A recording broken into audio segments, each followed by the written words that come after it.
My name is Ava Morgan. I'm 30 years old, and 3 days ago, I was ambushed. I walked into my parents' house in Long Island expecting a quiet Saturday afternoon discussion, maybe a follow-up about the small funding request I'd made earlier that week. But what I got was something entirely different. A full-blown family intervention. If you've ever been doubted, dismissed, or cornered by people who claimed it was just because they care, then you're not alone. If this story resonates with you, please like, comment, share, and subscribe. We're building a community for people who refuse to give up, especially when their dreams are misunderstood. From the moment I stepped into the foyer, I knew something was off. There were too many coats on the rack, too many cars in the circular driveway. I recognized my Aunt Linda's perfume before I saw her, and when I caught sight of Uncle Henry's BMW parked out front, my stomach sank. This wasn't a casual family check-in. The living room had been staged like a courtroom. My father stood at the fireplace in his usual navy blazer, arms crossed like he was about to deliver a lecture at a medical conference. Claire, my sister, was perched on the sofa, legs crossed, notepad already in her lap like she'd come straight from a legal deposition. The others, my godmother Judith, my mother's financial advisor, even Dr. Winston from my dad's hospital, were seated in a semicircle, waiting. And there was a single chair placed directly across from all of them. Mine. "Ava, sweetheart," my mother said, rising awkwardly from her chair. "We're just all concerned. Your father thought it was time we had a serious talk about your situation." My situation? They made it sound like I was a troubled teenager, not the founder of a healthcare technology company. I hadn't even sat down before my father began. "You've poured years into this experiment. You've walked away from stability, from a promising career path, from people who cared about you. And we're here because we believe it's time you face some difficult truths." There it was. Not curiosity. Not support. Judgment gift wrapped as concern. And yet, even as my throat tightened and I scanned their expectant faces, something in me stayed upright. Steady. Because deep down, I knew something they didn't. Less than 12 hours earlier, my co-founder Lauren and I had made a breakthrough on that changed everything. They thought this meeting would be the end of my startup. They had no idea it was the beginning of something far bigger than any of them could imagine. And what happened next? Not even I saw coming. It's strange how fast your mind can rewind when you're under pressure. As I sat across from a semicircle of relatives prepared to dissect my life, I couldn't help but remember exactly where all this had started long before VitaLink, long before any of them thought I was making a mistake. Growing up in the Morgan household meant success wasn't just encouraged, was enforced. My father, Dr. William Morgan, was a cardiothoracic surgeon with 3 framed degrees, 4 medical journals bearing his name, and 0 tolerance for potential. He didn't raise dreamers. He raised doers. My mother, Evelyn, a tenured economics professor at Columbia, once corrected my 6th grade report on supply and demand before I turned it in. She didn't ask what I thought. She asked where my citations were. Dinner conversations were less about connection and more about performance reviews. "What grade did you get on the calculus final? How did your debate score compare to Claire's in 8th grade? Have you considered how that hobby might affect your college admissions profile?" By the time I was 10, I learned that curiosity wasn't nearly as rewarded as compliance. My sister Claire always knew how to follow the script. She colored inside the lines, delivered perfect speeches, memorized what was expected. She thrived under structure while I questioned it. I remember one science fair vividly. While Claire built a model solar system that rotated flawlessly courtesy of a KitMe project proposed an alternate design using magnets and suspension. It worked, but not predictably. My father said it was unrefined. "Sometimes the tried and true path is best, Ava," he said, placing a hand on Claire's shoulder. "Look at how well your sister's project turned out." That phrase. It embedded itself in my spine, the tried and true path. It meant medical school. Or maybe law. or at minimum, a respectable role at a Fortune 500 firm. It meant 401ks and name tags at conferences and quarterly bonuses. It definitely didn't mean walking away from a six-figure salary to live in a one-bedroom apartment filled with whiteboards and server cables. Still, despite it all, I did what they wanted at first. I got into MIT. I double-majored. I walked across that graduation stage with honors. They clapped. They smiled. But what they didn't see, what I barely understood myself back then, was that every accomplishment I collected felt more like armor than joy. So when I landed a position at a major tech firm in Manhattan working on their health analytics initiative, they finally exhaled. "She's on the path now," my mother told her colleagues. "Ava's building predictive algorithms for hospital systems," my father boasted at the golf club. What they didn't mention was that every night I came home drained, not from the workload, but from the emptiness. Because even back then, I could see it. The system I was working within was broken. Patients were being forgotten. Data wasn't saving lives, it was buried in bureaucracy. And no one wanted to fix it. That's when the question started burning inside me. What if the path they trusted so deeply was the very thing holding real innovation back? I didn't know it then, but that spark of disobedience was the beginning of Vitalink. And the beginning of my real story. Looking back now, I realize the moment I decided to leave wasn't dramatic. It didn't happen in a boardroom with shouting or slamming doors. It was quiet, almost still. I was sitting alone in the break room at NovaGen, the tech firm I joined right out of MIT. Everyone else had gone home for the weekend. I had stayed behind, finishing yet another internal report about hospital billing algorithms, numbers that didn't feel like lives. That week, I'd spoken to a physician trying to get his patient with a rare blood disorder into a clinical trial. He was frustrated. The system was fractured. Application timelines were unclear. Eligibility rules kept changing. The child's condition was worsening. And the data we had? It wasn't helping. It was just sitting there, buried in databases no one knew how to navigate. Something broke in me that night. Not from weakness, but clarity. If I had the skills to optimize a hospital's profit margin, I sure as hell could build something better for the people being left behind. That was the first time I typed the words "patient matching algorithm for rare diseases" into my personal notebook. Within a week, I floated the idea past Lauren Evans, a former colleague with the sharpest mind I'd ever worked with and the only person I knew who could see past profit margins into human impact. She didn't hesitate. "I'm in," she said, and just like that, we were co-founders. We named it Vitalink because at its heart, that's what it was meant to be. A living connection between patients and possibilities. I gave my notice at NovaGen 2 weeks later. My father's response was, "Are you sure this isn't just a phase?" My mother said, "Just make sure your resume doesn't get too dusty." And Claire didn't say anything at all. Just nodded, as if she was watching a documentary about someone else's questionable decision-making. Lauren and I found a tiny apartment in Harlem.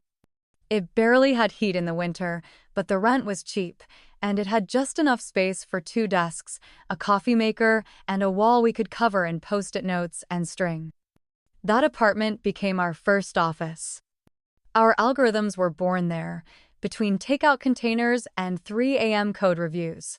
We worked in shifts, slept on the pull-out couch, and took turns calming each other down after investor rejections. It wasn't glamorous. It was purpose.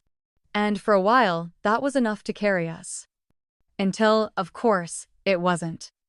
Because no matter how passionate you are, there comes a point where doubt creeps in, quiet and persistent. And for me, that moment came when someone I loved decided they didn't believe in me anymore. But I'll get to that soon. Because before the heartbreak, there was still a spark home that kept Lauren and me fighting to build something the world didn't know it needed.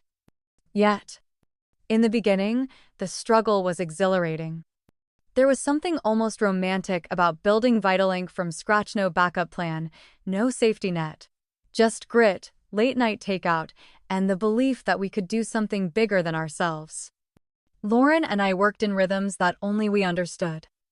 We coded while standing, slept with laptops balanced at the edge of the couch, argued over data models at 2 a.m., only to high-five each other 2 hours later when a line of code finally worked. Some nights, when we were too tired to speak, we'd just sit in silence, listening to the hum of our old desktop server running simulations. And yet, even in those moments, I felt more alive than I ever had in a corporate office. But what no one tells you about chasing purpose is how quietly it can cost you everything else. At first, Nathan, my boyfriend, said he admired my courage. "You're gonna be the next big thing, Ava," he said at one rooftop party, sipping his craft cocktail and gesturing to his friends like he already had bragging rights. "My girlfriend, the future of health tech." He liked saying that in public. In the beginning, the struggle was exhilarating. There was something almost romantic about building VitaLink from scratch, no backup plan, no safety net. Just grit, late-night takeout, and the belief that we could do something bigger than ourselves. Lauren and I worked in rhythms that only we understood. We coded while standing, slept with laptops balanced at the edge of the couch, argued over data models at 2 a.m., only to high-five each other 2 hours later when a line of code finally worked. Some nights, when we were too tired to speak, we'd just sit in silence, listening to the hum of our old desktop server running simulations. And yet, even in those moments, I felt more alive than I ever had in a corporate office. But what no one tells you about chasing purpose is how quietly it can cost you everything else. At first, Nathan, my boyfriend, said he admired my courage. "You're gonna be the next big thing, Ava," he said at one rooftop party, sipping his craft cocktail and gesturing to his friends like he already had bragging rights. "My girlfriend, the future of health tech." He liked saying that in public. He liked me when I looked successful in theory. But success doesn't come neatly packaged in the early stages. It looks messy. It looks like ramen for the third night in a row and canceled dinner plans because an algorithm just broke during a patient matching simulation. The shine wore off quickly for him. "I just thought this would feel different by now," he told me one night when I forgot his coworker's birthday party. "I thought there'd be more progress, more visibility." I stared at him, trying to decide whether to laugh or cry. "Do you know how many lives we could touch if we get this right?" I said, voice trembling with fatigue. He didn't answer. He just stood there in his expensive coat, already halfway out the door. That was the first time I realized he wasn't waiting for me to succeed. He was waiting for me to give up and come back to something more predictable. He left a week later. No argument. Just a text saying he needed stability in his life. And just like that, a part of me I hadn't realized I was holding on to slipped away. I wish I could say I cried for days, but I didn't. I went to the whiteboard and started tweaking our classification model. Lauren brought me coffee and didn't say a word. Because she knew. She always knew. We were still in beta testing, still working with a tiny cohort of patients, but we were starting to see movement-real results. Our algorithm wasn't perfect, but it was connecting people. One woman found a trial for her rare blood cancer after being turned down by 5 hospitals. Another matched with a specialist across the country who had seen only one other case like hers in 20 years. They weren't headlines yet, but they were proof. And in that quiet, steady way only purpose can bring, I started to heal. But outside our bubble, the doubt was growing louder. And soon, it wouldn't just come from boyfriends or investors. It would come from the people who were supposed to believe in me the most. After Nathan left, I expected some emotional collapse. But all I felt was clarity. It wasn't just about losing a relationship. It was realizing that some people only love the version of you that fits into their blueprint. Unfortunately, that realization didn't stop with him. In the beginning, my family had worn supportive smiles. At my modest launch party for VitaLink, my father even wrote a $20,000 check. Not as a gift, they made sure to emphasize that, but as an early-stage investment. He brought contracts, outlined his expected return timeline. It was business, not belief. Still, I told myself it meant something. My mother nodded along when I described our mission to connect patients with rare diseases to clinical trials. She even said, "If anyone can do this, it's you, Ava," which for her was high praise. But as the months wore on and the headlines didn't come, that cautious encouragement slowly morphed into something colder. Not outright disapproval. Something quieter, more insidious. Every Sunday dinner at their Long Island home became a subtle performance review. "How's your little startup going?" my father would ask, swirling his wine glass, tone neutral but heavy with implication. Then, without missing a beat, he'd turn to Claire. "She just closed the Montrose settlement," he'd beam. "Over $6 million. The firm's thrilled." Claire would smile modestly, but her eyes always flicked toward me just briefly. Like a gentle reminder. "This is what success looks like, Ava." I tried not to flinch. My mother would slide in another line like, "Claire's firm is flying her out to Zurich next month. That international case, remember? So exciting." Meanwhile, I was still sharing an apartment with my co-founder and rationing our runway funding to cover server space and legal fees. Claire bought a condo with floor-to-ceiling windows and concierge service. I bought instant noodles in bulk. They never said I was failing. Not directly. But the message came through, clear as glass. "Your dreams are charming, Ava. But temporary, right?" That Thanksgiving, as we passed cranberry sauce and polite tension around the table, Aunt Linda turned to me and asked with a saccharine smile, "Still doing that computer thing, dear?" I saw an opening at Columbia Med for admin support. Very stable. I wanted to scream. Instead, I smiled, swallowed the bitterness, and said, "Actually, Vitalink's matching rate just hit 84% accuracy in early trials. We're connecting patients faster than any system on the market." Silence. Then Uncle Henry chimed in with, "But is it making money yet?" Laughter followed. Not cruel.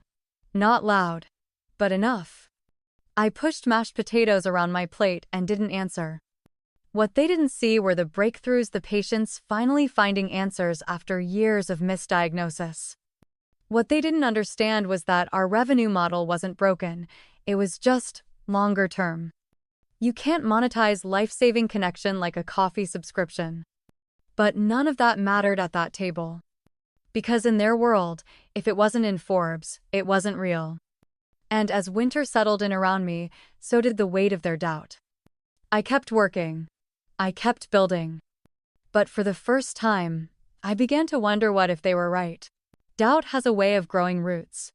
It doesn't arrive like a storm, it seeps in slowly, beneath your skin, until even your breath feels borrowed. After that Thanksgiving, I stopped checking my phone after family dinners. I didn't need a follow-up from Claire or a gentle suggestion from my mom. Their silence spoke volumes. And still, we kept building. Lauren and I poured everything we had into improving our algorithm. We studied peer-reviewed journals on rare diseases. Spent hours talking with physicians who were just as frustrated by the system as we were. Every new feature we added felt like another piece of armor in a war we hadn't fully understood we were fighting. We launched a new pilot program in partnership with a small regional hospital just outside Chicago. It wasn't flashy. No press release, no investors watching. But we had data. And we had people who needed us. That's when I first heard about Eliza, a 12-year-old girl with a rare form of muscular dystrophy. Her mother, Catherine, had submitted her case to our pilot out of desperation. They'd been rejected from 3 clinical trials already due to minor technicalities in the inclusion criteria. Vitalink flagged her case in less than 48 hours. The algorithm found a study accepting patients with her exact genetic subtype, a trial they didn't even know existed, led by a researcher in Boston who had only seen 2 similar cases in his entire career. A week later, we received a video message from Catherine. She was crying. Eliza sat beside her, shy but smiling. "You didn't just give us information," Catherine said. "You gave us hope. You gave my daughter a shot at more time, and no one else had done that." I watched that video a dozen times in silence. Not because I needed the validation, but because I needed the reminder. This was why we stayed up until 3 a.m. This was why we kept refining, testing, rebuilding. You can't frame stories like Eliza's on the wall of a law firm. You can't pour them into champagne glasses or list them on LinkedIn. But you can feel them settle somewhere deep in your chest like truth. And for the first time in months, I stopped hearing Uncle Henry's laughter. I stopped remembering Claire's subtle glances and my father's thin-lipped smiles. All I could see was Eliza. All I could hear was her mother's voice. So I saved that video. I still have it backed up in 3 places. Because when you're building something the world doesn't yet understand, sometimes you need to be reminded the impact always comes before the applause. And in that moment, I wasn't doubting anymore. I was daring to believe again. I carried Eliza's story with me like a secret lantern through the rest of that winter. Her mother's word-sure eyes stayed close, especially during the nights when the code broke or the server crashed or another investor replied with a polished, "We'll pass for now." But while the algorithm grew stronger, the distance between me and my family did too. By the time Christmas rolled around, I debated whether to go at all. Lauren offered me an easy out. We could stay here, order Chinese, watch terrible movies, pretend the holiday doesn't exist. I smiled, tempted. But part of me still hoped this time might be different. Maybe they'd ask how the pilot program was going. Maybe they'd mention Eliza. Maybe they'd see. So I went. The Morgan holiday gathering was nothing short of cinematic. Candlelit dining room, formal place settings, string quartet music humming in the background. My mother's way of proving, year after year, that elegance equaled order. Control. Claire arrived 20 minutes late, in a tailored emerald dress, her boyfriend trailing behind with a stack of wrapped gifts. Everyone rose to greet her like royalty. I stood beside the fireplace, unnoticed, until my father finally turned and said, "Oh, Ava, glad you could make it." That was the tone. Always polite, always distant. Dinner passed in a blur of roast duck and quiet comparisons. My mother recounted Claire's recent deposition victory like it was a national triumph. Her firm says she's the youngest to ever be considered for partner. Isn't that extraordinary? I nodded, chewing slowly, the words sticking somewhere behind my teeth. When my father stood to toast, I knew what was coming. "To Claire," he said, lifting his glass, "for setting a standard of excellence and following through with discipline and grace." Everyone clinked crystal. I raised my glass, too. "And then," he added, almost as an afterthought, "and to Ava, for continuing to pursue her, healthcare platform. We're sure something will come of it, eventually." The silence that followed said more than the words. A few smiles. One cough. Claire's eyes flicked to mine with something that almost resembled pity. I didn't drink. I just sat there, feeling invisible at a table where I had never fit, where measurable impact meant nothing unless it came with a title and a stock portfolio. They didn't know about Eliza. They didn't ask. And I realized, with more sadness than anger, that they didn't want to. To them, I was still the stubborn daughter chasing an abstract idea. While Claire was the proof that their blueprint worked. I excused myself before dessert. Said I had work to do, which was true. Lauren and I had a new batch of data to review, and for once, I couldn't wait to get back to it. Because in our tiny office, with our glowing screens and scratched-up desks, there was no toast. But there was purpose. And that was something no family gathering could give me. The night after Christmas, I didn't sleep. I lay on the pull-out couch in our office, replaying my father's toast over and over in my head, his voice, so proud of Claire, so clinical when it turned to me. "We're sure something will come of it, eventually. Not we believe in you. Not tell us more about your work. Just, maybe, one day, it'll be worth talking about." But by morning, that sting had hardened into resolve. Lauren came in early, coffee in one hand, laptop in the other. Neither of us said much, we didn't have to. We'd both felt the pressure of holidays filled with polite dismissal. "Let's run the revised trial filters," she said, flipping open her screen. I nodded. "And let's push the error-checking thresholds again. I think we're underfitting for multi-symptom profiles." We fell into flower-finding the code, running simulations, checking outputs. Time blurred. The numbers on the screen pulsed like a heartbeat. And then something shifted. We stared as the algorithm processed a fresh dataset from our Chicago partner hospital cases we hadn't been able to match previously. This time, it matched 95% of them. Lauren froze. "That can't be right." I triple-checked. It was. For rare diseases with overlapping symptoms, our model was now outperforming every known benchmark in both accuracy and speed. It was the breakthrough we'd been chasing for almost 2 years. The kind of result we knew would make researchers and funders take notice. Lauren exhaled. "This is it, Ava. This changes everything." I nodded slowly, a mix of awe and exhaustion washing over me. "Yeah, it really does." But before we could even finish documenting the results, my phone buzzed.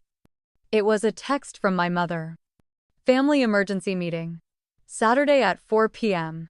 Please come to the house. It's important." My stomach tightened. I stared at the message, rereading it like it might change. Lauren looked up from her screen.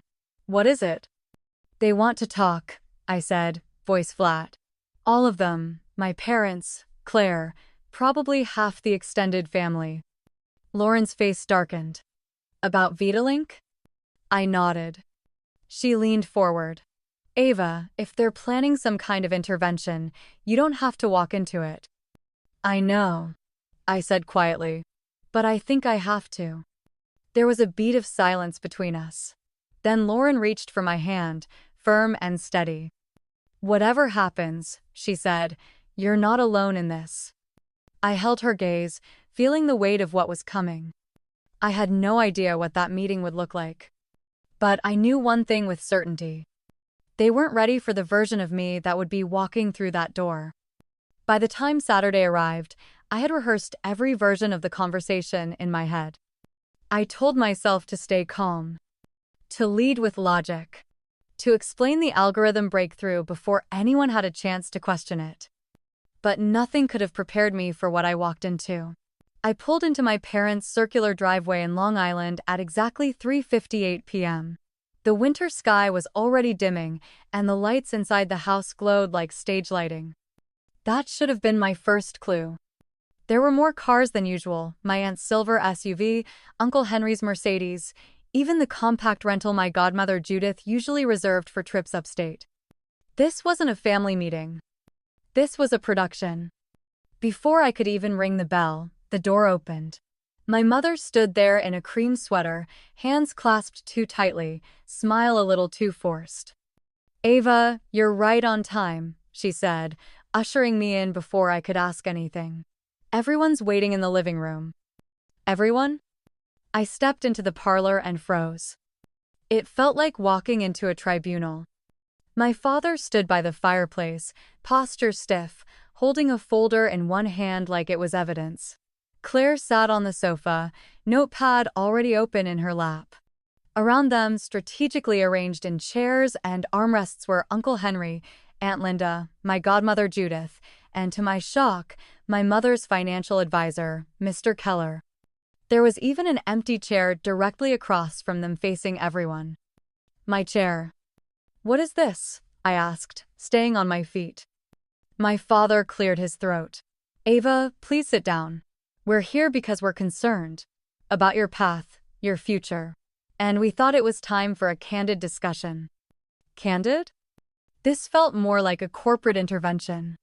Claire spoke next, tone clipped but professional. "We've reviewed your recent activity and projections, and while no one questions your intelligence, there are signs your startup is not sustainable." I blinked. "You've reviewed what?" My father stepped in. "The materials you shared with me when you asked for bridge funding last month. I showed them to Henry, has experience in early-stage investing, and Mr. Keller has provided additional financial insights." You shared my documents? I asked, heat rising in my throat. Without my permission? I shared what was relevant to the conversation, he replied, unmoved. And frankly, the outlook is troubling. I looked around the room at people who claimed to love me, yet had gathered here not to understand, but to dismantle. Ava. Aunt Linda leaned forward, voice soft. You've always been the dreamer in the family. But even dreamers need an exit strategy. I stood still, refusing the seat they'd laid out like a trap. My pulse thundered in my ears.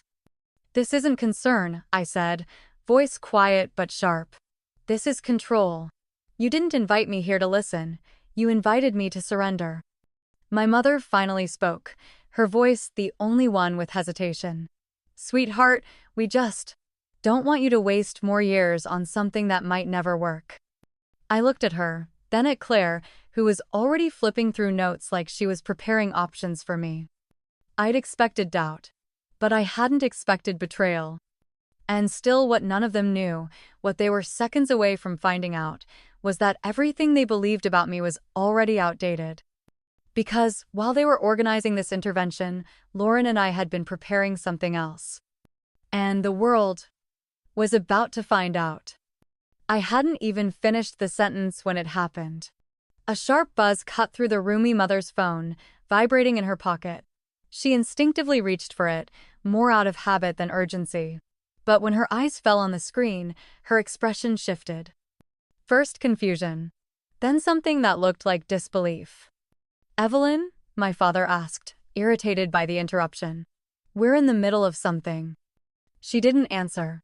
Her brows furrowed as she blinked at the notification, then looked up at me. William, you might want to see this. What could possibly be more important right now? He snapped, still standing like a judge mid-sentencing. My mother handed him the phone silently. I watched as his eyes scanned the screen. The muscles in his jaw tensed, then loosened, and for the first time all evening maybe, the first time in years she was speechless. He turned the screen toward me. And there it was. Wall Street Journal, vertical bar breaking. Healthcare startup Vitalink, valued at $1 billion in preliminary acquisition talks with Global Thera. For a second, the room didn't move. Even Claire, who had been poised and ready to argue every point I made, froze with her pen still in hand. I stared at the headline, the letters blurring for a moment as my pulse roared in my ears. What? I managed. My mother read aloud, her voice quiet. According to sources, Global Thera is in advanced discussions to acquire Vitalink, citing the platform's unprecedented 95% accuracy rate in clinical trial matching for rare diseases. She trailed off, mouth slightly open. I haven't spoken to them about an acquisition, I said, still stunned. Just preliminary partnership talks, nothing was final. Uncle Henry stood, peering over my father's shoulder. Is this legitimate? It's the Journal, Claire whispered, already pulling out her own phone. They don't publish rumors. I stepped forward and gently took the phone from my mother. My hands were shaking. As I scrolled through the article, everything we'd fought for, the late nights, the rejections, the ramen dinners, the endless debugging was spelled out in hard numbers and glowing industry praise. A source from inside Global Thera claimed our platform could revolutionize rare disease research, cutting costs by billions and slashing trial delays. The room erupted into fragmented whispers. Judith asked, "Did you know this was coming?" My father tried to reclaim authority. "Why didn't you tell us?" "Because I didn't know," I replied. "We've been refining the algorithm. I guess someone at Global Thera saw the jump in our matching rate and ran with it." I reached into my bag and pulled out my phone. 15 missed calls from Lauren. 2 from Samuel, our attorney. And an unknown number with a New York area code that wouldn't stop flashing. I stepped back, my voice clear now. "I need to call my team." My father raised a hand. "Ava, wait, we need to talk about what this means." I looked around at the faces that had been so sure I was spiraling. "No," I said calmly. "You need to talk about what just happened. I already know what it means." And with that, I walked out of the room, leaving behind the judgment, the chairs, the silence. Everything they'd used to measure my worth had just shattered. And I wasn't going to waste one more second explaining why I'd always known this moment would come. The moment the front door closed behind me, I exhaled like I hadn't breathed in hours. The air outside was sharp and cold, but it felt cleaner than anything inside that house. I stood on the porch for a second, staring out at the driveway still lined with their luxury cars, the windows glowing with a stunned silence I didn't care to break. Then I pulled out my phone and finally returned Lauren's call. She answered on the first ring. "Ava, oh my God, you saw it." "Just now," I said, voice still shaky. I was in the middle of the ambush. Lauren didn't ask which ambush. She knew exactly what I meant. "They planned an intervention," I added, stepping toward my car. Claire had notes. My dad brought financial projections. They wanted to shut Vitalink down. There was a pause. And then? I opened the car door and slid into the driver's seat.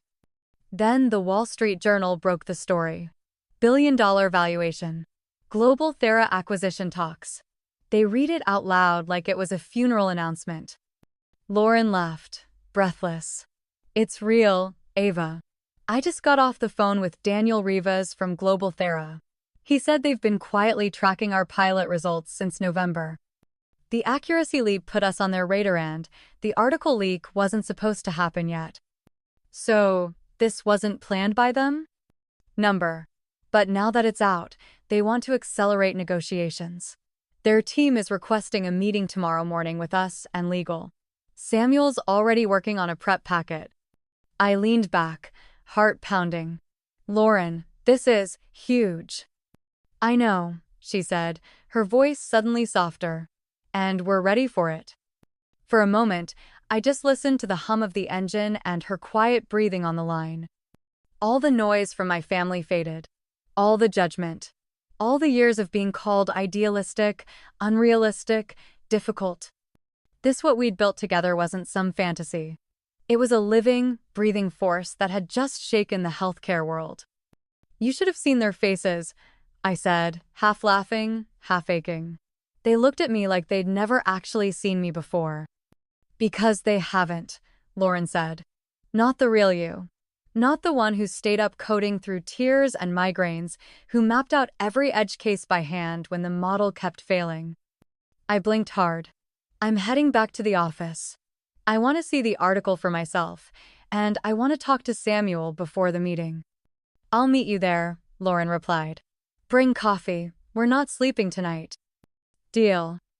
As I pulled away from my parents' house, I glanced in the rearview mirror, but only once. I wasn't running from them. I wasn't trying to prove anything anymore. I was moving towards something. Something I had built with my own hands and stubborn heart. And no matter how they spun it, this moment wasn't luck. It was earned. The office didn't feel like the same place I'd left that morning. Less than 12 hours ago, Lauren and I were still eating granola bars for breakfast and arguing over data thresholds. Now, our inboxes were flooded, our phones ringing nonstop, and the building buzzed with an energy that didn't belong to uncertainty, it belonged to momentum. By the time I arrived, Lauren had already set up in the conference room, surrounded by legal pads, open laptops, and half-drunk cups of coffee. Her hair was pulled into a messy bun, and her eyes were bloodshot, but the fire in them was unmistakable. "You're here," she said, standing. "Samuel's on his way. We looped in Maria from IP, too. Just in case this moves faster than expected." "I brought backup," I said, setting down 2 large coffees. She took one without breaking eye contact. "We need to talk through scenarios." We spent the next hour with Samuel on speakerphone, dissecting the journal article, the implications of the leak, and the draft term sheet Global Thera had rushed to deliver just hours after the news broke. The numbers were dizzying. A $950 million offer structured as a mix of cash and stock, options tied to performance metrics and transition timelines. It looked clean on the surface. Elegant. But the fine print told a different story. They want full acquisition, Samuel said, his voice crackling slightly. If you sign this, you walk away. They own the tech, the name, the architecture. You might get advisory roles for a year, maybe two, but control. Gone. Lauren's eyes met mine. They'll turn it into something we never intended, she said. Fold it into one of their divisions, prioritize the parts that increase drug revenue, discard the rest. Samuel sighed.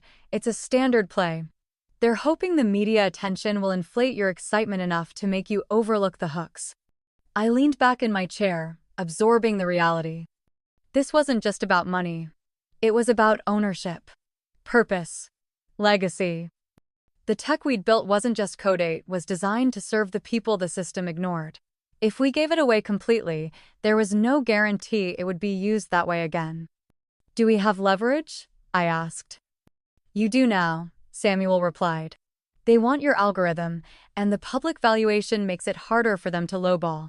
But if you push back, be prepared they could walk. Silence settled in for a moment. Then Lauren spoke. What if we don't sell? Samuel paused. What do you mean? What if we propose a licensing partnership instead of acquisition? She said. They get exclusive rights to use the tech in their clinical pipeline, but we retain ownership. We control the integrity of implementation. That's unconventional, he admitted. But with the right terms and enough press momentum behind you, it could work. You'd make less upfront, but maintain long-term value and purpose. I looked at Lauren. That's what we care about, I said. She nodded. It's what we've always cared about.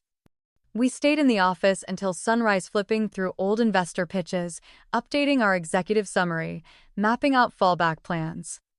The world was watching now. But we weren't just preparing to be bought. We were preparing to protect what we'd built.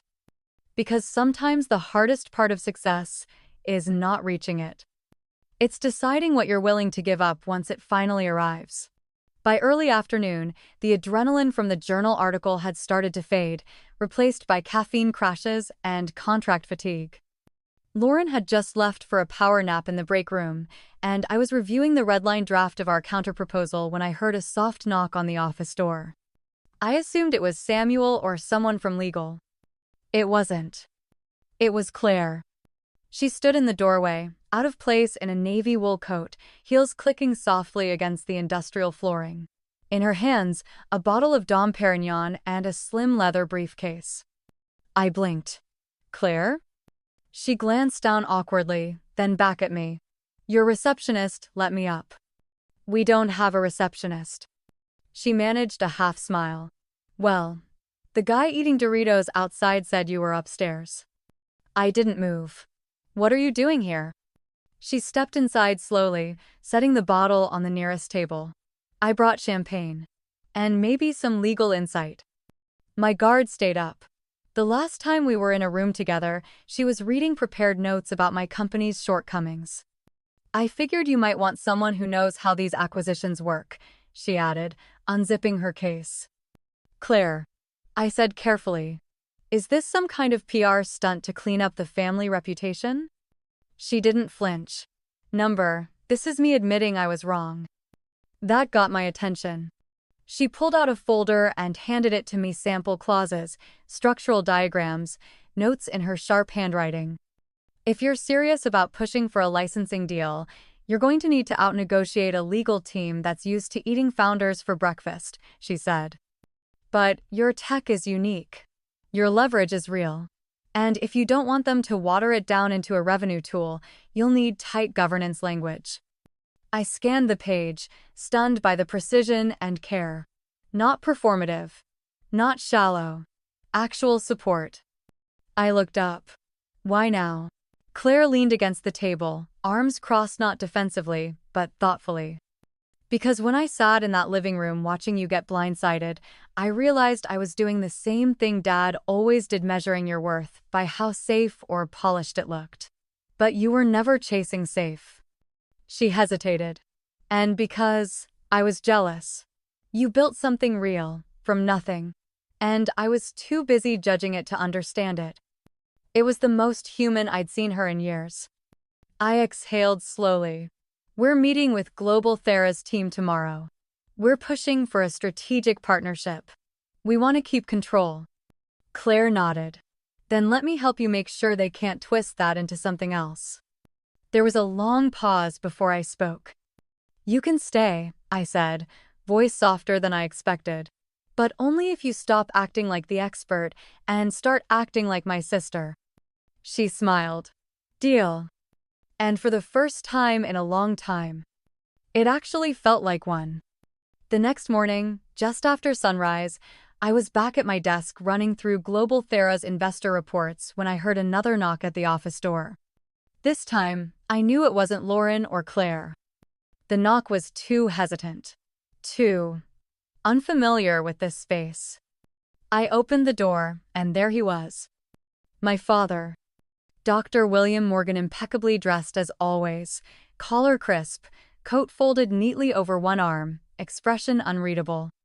He stood in our doorway like he had stepped into a foreign world, surrounded by cables, codes scrawled on glass walls, and half-empty coffee cups. Ava, he said softly, do you have a moment? I didn't answer right away. I wasn't sure if I could. He followed me inside, his gaze scanning the room, the whiteboards, the laptops, the worn couch in the corner where I'd slept through more nights than I could count. This is where you work? He asked. I nodded. Where we built everything. He walked slowly, his hands in his pockets, taking it all in with the quiet reverence of someone walking through a place he'd once dismissed. I owe you an apology, he said finally. I looked at him, still unsure of where this was going. I didn't understand what you were doing, he continued. I thought I did, but I saw risk where you saw vision. And I mistook your persistence for stubbornness. I stayed silent. He exhaled. I've spent my entire career inside institutions. Hospitals, research boards, review committees. I only knew how to trust systems that already existed. I couldn't see value in something that hadn't been validated yet. Not until someone with more power said it was worth something. I felt my throat tighten.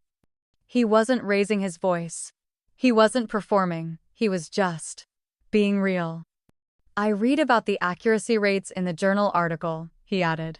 Then I read about the case studies. About the 12-year-old girl your system helped connect to a clinical trial. The physicians at my hospital have been discussing it nonstop. And suddenly, I wasn't looking at my daughter's project. I was looking at something that's changing the field. I tried to speak, but nothing came out. He took a step closer. I'm proud of you, Ava. Not because the world sees it now, but because you saw it long before they did. For a moment, all I could do was breathe. I wish you'd said that earlier. I said, my voice barely above a whisper. He nodded. I know. I wasn't ready to understand it then. We stood there in silence, not as father and daughter locked in years of tension, but as two people finally finding language for what had been left unsaid. And before he left, he placed a small card on my desk as hospital's research liaison. If you ever need connections for trial partnerships, he said, I'd be honored to help. Then he turned and walked out, no grand gestures, no dramatic goodbyes, just the quiet exit of a man who had finally let go of the story he'd written about his daughter. And for the first time, I didn't need his approval to believe in myself. But hearing it still mattered more than I ever expected. The morning sun streamed through the office blinds, casting long shadows across the conference table. I hadn't really slept, none of us had. But there was a fire in our eyes, equal parts exhaustion and adrenaline. The kind you only feel when everything you've built is on the line. Lauren walked in balancing 2 coffees and a manila folder. Got the final doc, she said, sliding it toward me. Claire double-checked the language. If Global Thera tries to maneuver around this, they'll have to get very creative. I skimmed through the clauses, my eyes catching on the one that mattered most. Strategic partnership only, no ownership transfer. For the first time, we were stepping into that room with leverage. You didn't come this far just to survive, you came to change the rules. Still, belief alone doesn't fund payroll. We needed a miracle. Or at least, a door cracked open just enough for us to squeeze through. And then it came. Not from a venture capitalist. Not from a tech conference. But from an inbox labeled Dr. Elena Park, UCSF Medical Center. The name hit me like a memory. Back when we were still beta testing the first version of the platform, we'd worked with Elena on a pilot program for pediatric autoimmune cases. She was skeptical, sharp, and never sugarcoated anything. But she saw the promise. And she saw me. I opened the email. Ava, I've been following the headlines. Sorry to hear about the global Thera fallout, though not surprised. We're running a clinical trial here focused on long-term diagnostics for adolescent patients. I remember what your algorithm did in Phase I. If you're still independent and still game, we'd like to license your system. Full autonomy, no equity strings attached. Let me know. I reread it twice, then looked at Lauren. She blinked, then grinned. Tell me I'm not hallucinating. I didn't even answer. I just hit reply. It wasn't a billion-dollar acquisition. It wasn't flashy or front-page worthy. But it was validation. From someone who mattered. Someone who saw our work not as a commodity but as care. That night, I walked into my apartment and sat in the quiet. For the first time in days, I let myself feel the stillness. I thought of my younger self coding through the night, dreaming of something that could catch diseases early enough to matter. And now, a hospital was asking to use it to do just that. The dream hadn't died with a failed deal. It had just grown roots in new soil. We were still alive. Still building. Still fighting for the version of the world we believed in. And sometimes, when one door slams shut with force, it's only so you hear the quiet knock on another one much further down the hall. The deal with UCSF gave us oxygen but not safety. We had a few more months, maybe. It was a vote of confidence, not a lifeline. Still, it shifted something in me. That quiet email from Elena reminded me why I started this. Not for headlines, not for investor panels, but to save lives in real time, for real people. So I decided it was time to stop whispering in rooms where no one listened. It was time to go loud. Claire looked at me like I'd lost my mind when I said I wanted to livestream a demo of our tech raw, no edits, no PR team. Just me, our platform, and a case study from UCSF's database. I wanted people to see exactly what we'd built, why it worked, and why we refused to sell it to the highest bidder. Do you know what kind of risk that is? She asked, pacing in our shared office space in Cambridge. If it glitches, if the data stalls. Then we own it, I cut in. And we show the world that it's not polished PR. It's real, that matters more now. Lauren, quiet in the corner, finally spoke. Then let's do it right. Transparent doesn't mean sloppy. We prep the trial data, run the algorithm 3 times beforehand, clean the audio, and run live backup systems. But Ava, if you're doing this, you go all in. I looked at her. All in. The day of the live stream, I barely slept. My palms were sweating by the time I stepped into the room we'd converted into a studio. We had about 3,000 people waiting on YouTube before we even hit go live. By minute 10, that number had doubled. I introduced myself. I didn't read from a script. I told the story of why we built this. Of the young girl from Brooklyn whose mother died from an undiagnosed autoimmune condition. I told them that girl grew up to be a founder who refused to sell to a company that would have buried the tech to protect their own patents. Then, I ran the algorithm. Right there live. It processed a de-identified patient dataset in under 3 minutes. The output flagged a rare disorder 3 months faster than traditional detection methods. And the chat exploded. Doctors, patients, parents, startups, journalists, survivors. It wasn't just a product. It was proof. We didn't need global Thera, or their check, or their validation. We needed this. Real eyes on real work. And this time, no one could take it from us. 2 days after the broadcast, I was still reeling. Not from nerves, but from the sheer volume of responses. Hundreds of emails flooded in. From ER doctors in Detroit, pediatricians in Phoenix, and a small rural hospital in Vermont that had been trying to access diagnostic AI for 2 years. They called us brave. Honest. Some even called it revolutionary. But there was one message that made my breath catch. Subject line: "Your software helped save my daughter." I opened it with trembling fingers. The message was from Catherine Lee, a mother in Queens. She wrote about her daughter Sophie, 9 years old, fevers no one could explain, misdiagnoses for months. But their new pediatrician had seen our live stream. That night, he ran Sophie's lab data through the open-access version of our platform we had quietly published post-broadcast. The result? A rare autoimmune condition on Ava's algorithm flagged within 90 seconds. Treatment began the next morning. "She's already responding," Catherine wrote. "I don't have the words to thank you. But Sophie asked me to send this." Attached was a video. A girl with short black hair, clutching a stuffed panda, looked directly into the camera. She smiled shyly. "Hi, Ava. I don't know you, but my doctor said you made something that helped figure out what was wrong with me. I just wanted to say thank you. I feel better now. My mom says you're really smart and brave. I think so too." The video cut off as she waved. I sat frozen, tears sliding down my cheeks, letting the weight of it sink in. Not the success. Not the press. This. This little girl. This mother. This moment of clarity.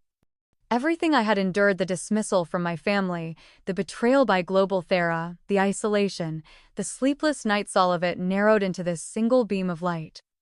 Sophie's voice was louder than any headline. When I shared the video with Lauren and Claire, neither of them spoke for a full minute. Lauren finally whispered, "This is why we never stopped. We didn't need billboards. We had Sophie. And her life or future was our legacy." The last light in my office dimmed as the San Francisco skyline shimmered in the distance. I leaned against the window, barefoot on the polished floors of something I had built from nothing. Behind me, a folder sat unopened, Global Thera's final settlement papers. They had backed down. Fully, publicly. With damages. But this wasn't the victory I had dreamed about during those sleepless nights, when Diane called me a burden, or when Ethan was stuck in silence, torn between love and guilt. No, the real victory came days ago. I stepped into that press conference, not as a broken daughter or a humiliated wife, but as Ava Monroe, CEO of Monarch Health Tech, the very company they dismissed as a hobby. It's strange how your whole life can change in slow motion and yet feel like it turns in a second. That night, after everything aired after, Sophie hugged me with tears in her eyes and whispered, "You saved my life." I knew that wasn't just about the app we built. It was about finally letting myself be seen. Fully, loudly, unapologetically. And now, after all the silence, I want to speak to you. Maybe you're listening right now from a couch you paid for yourself. After being called ungrateful for saying no. Maybe you've worked twice as hard to be taken half as seriously by people who smile to your face and dismiss your worth behind closed doors. If so, let me tell you what I wish someone had told me. You don't have to shrink to be accepted. You don't owe silence in exchange for love. And your success, quiet or loud, is still success. The journey was painful. It cost me the version of family I thought I needed. But in return, I gained something greater, a voice no one could take. And a future I built, not to prove them wrong, but to prove me right. And if my story reached you, if it made you feel even a little less alone, then I hope you'll stay. Don't forget to subscribe, like, and share if this journey moved you, and drop a comment if you've ever had to rebuild your worth from the ashes of someone else's doubt. Because trust me, your story matters too. And this is just the beginning.